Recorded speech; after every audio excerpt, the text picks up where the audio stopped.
अगर आप लोग लोगन पॉल के फैन हो तो ये वीडियो आपके लिए होने वाली है। गाइस डब्ल्यूडब्ल्यूई में लोगन पॉल के रिटर्न होने को लेकर बैक स्टेज से मेजर अपडेट आ चुकी है। डब्ल्यूडब्ल्यूई के इस हफ्ते मंडे नाइट रॉ के ऊपर जेड कारगिल के डेब्यू प्लान लीक हो चुके हैं। बैड बनी के डब्ल्यूडब्ल्यूई में रिटर्न होने को लेकर बैक स्टेज से बहुत बड़ी अपडेट आ रही है। तो गाइस वहीं डब्ल्यूडब्ल्यूई में कोडी का अगला राइवल कौन होगा, डब्ल्यूडब्ल्यूई ने फाइनली इस चीज को टीच कर दिया है। तो गाइस चलिए बिना किसी देरी के शुरू करते हैं इस वीडियो को। और सबसे पहले बात करेंगे डब्ल्यूडब्ल्यूई के ऑस्ट्रेलिया में upcoming pay per view elimination chamber की।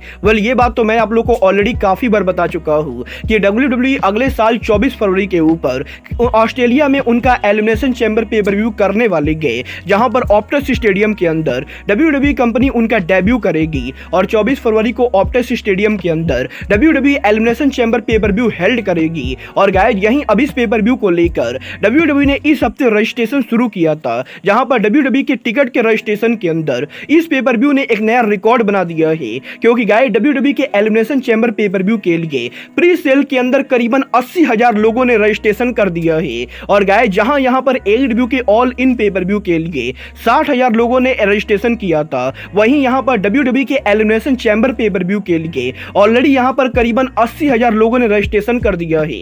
और गाइस ये बात मुझे समझ में बिल्कुल नहीं आ रही है कि डब्ल्यूडब्ल्यूई यहां पर 80,000 क्राउड को कहां बैठाएगी। क्योंकि गाइस यहां पर इस स्टेडियम की कैपेसिटी मुश्किल से 60,000 है। और गाइस 60,000 कैपेसिटी होने के बाद 100 के ऊपर 80,000 से ज्यादा रजिस्ट्रेशन होना डब्ल्यूडब्ल्यूई के लिए एक बहुत ही बड़ी बात है। गाइस एक बात तो बिल्कुल ही क्लियर हो चुकी है कि डब्ल्यूडब्ल्यूई का ये पेपर व्यू पूरी तरह से सोल्ड आउट होने वाला है। और पॉसिबली अटेंडेंस के मामले में ये पेपर व्यू एक नया रिकॉर्ड बनाने वाला है।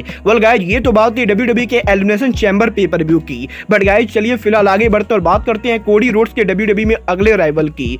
आज यहां पर कोडी रोड्स ने डब्ल्यूडब्ल्यूई के लाइव इवेंट के ऊपर जजमेंट डे के मेंबर डोमिनिक मिस्टीरियो को फेस किया था। और यहां पर इस मैच के एंडिंग के ऊपर कोडी रोड्स इस मैच को जीतने ही वाले थे, तभी सडनली इस मैच के अंदर नाइजीरियन सुपरस्टार ओमास की इंटरफेरेंस होती गए। और आज यहां पर डब्ल्यूडब्ल्यूई के लाइव इवेंट के ऊपर ओमास यहां पर कोडी पर अटैक करते गए, जिसकी वजह से डोमिनिक मिस्टीरियो कोडी को बीट करके मैच को जीत जाते गए। और यहीं डब्ल्यूडब्ल्यूई के लाइव इवेंट के ऊपर आज यहां पर ओमास के कोडी पर बीट करने के बाद अब इस चीज को बड़ी खबर आ रही है कि पॉसिबली डब्ल्यूडब्ल्यूई के अंदर बहुत जल्द टेलीविजन पर भी हमें ओमास और कोडी की राइवलरी देखने को मिलेगी। और पॉसिबली कोडी का डब्ल्यूडब्ल्यूई में अगला राइवल और कोई नहीं बल्कि ओमास होने वाले हैं। गाइस आप लोग ओमास और कोडी के राइवलरी के लिए आप लोग मुझे कमेंट करके बताइए।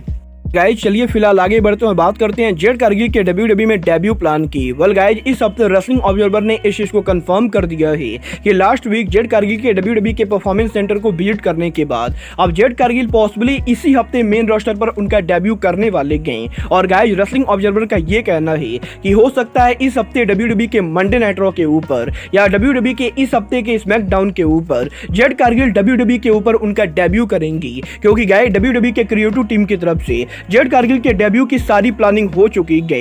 और पॉसिबली ये वो हफ्ता होने वाला है जब जेड कारगिल डब्ल्यूडब्ल्यूई के टेलीविजन पर उनका डेब्यू करेंगी।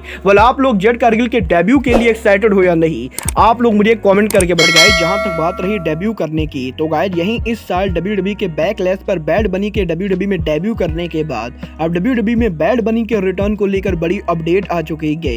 इस हफ्ते डब्ल्यूडब्ल्यूई के बेस्ट ऐसी अपडेट आ रही है कि अगले साल डब्ल्यूडब्ल्यूई के रेसलमेनिया के ऊपर डब्ल्यूडब्ल्यूई पॉसिबली बैड बनी को वापस लाने वाले गए। और यहां पर रेसलमेनिया 40 के ऊपर बैड बनी पॉसिबली डब्ल्यूडब्ल्यूई के अंदर दोबारा रेसल करने वाले गए। और करंटली यहां पर डब्ल्यूडब्ल्यूई और बैड बनी के टीम के अंदर बैड बनी के रेसलमेनिया पर अपीयर होने को लेकर डील चल रही है। और यहां पर जैसे ही ये डील फाइनल होती गई, डब्ल्यूडब्ल्यूई अगले साल के रेसलमेनिया के ऊपर बैड बनी के मैच को लेकर प्लानिंग शुरू कर देगी। देखना बहुत ही दिलचस्प होने वाला है कि बैड बनी अगले साल रेसलमेनिया को फेस करते गए। बट गाइस बैड बनी वो इकलौते इंसान नहीं गए जो अगले साल रेसलमेनिया पर पॉसिबली रिटर्न करेंगे। क्योंकि गाइज अब यहां पर बैड बनी के बाद लोगन पॉल के रेसलमेनिया पर अपीयर होने को लेकर बड़ी अपडेट आ रही है। गाइज समर स्लैम पर लोगन पॉल के LA नाइट को फेस करने के बाद अब डब्ल्यूडब्ल्यूई के अंदर लोगन पॉल अगले साल पॉसिबली रॉयल रंबल पर अपीयर होने वाले गए। और अगले साल डब्ल्यूडब्ल्यूई के रॉयल रंबल के ऊपर लोगन पॉल यहां पर पॉसिबली रॉयल रंबल के अंदर कंपीट करेंगे। और गाइज इस चीज को लेकर भी तगड़ी अपडेट आ रही है कि लोगन पॉल के रॉयल रंबल में कंप्लीट करने के बाद लोगन पॉल यहां पर रेसलमेनिया पर गारंटेड लड़ने वाले गए और WWE अगले साल लोगन पॉल को लेकर काफी सारी बड़ी प्लानिंग कर रही गए। देखना बहुत ही अद्भुत वाला है कि क्या अगले साल WWE के रॉयल रंबल के ऊपर लोगन पॉल रॉयल रंबल को जीतते हैं या नहीं, और गाइस WWE का वो कौन सा रेसलर होता है जिसे यहां पर लोगन पॉल रेसलमेनिया पर फेस करते गए। गाइस फिलहाल के लिए आज के इस वीडियो में बस इतना ही। मैं मिलता हूं आपसे अपने अगले वीडियो में, बट गाइस तब तक के लिए goodbye, good night and bang.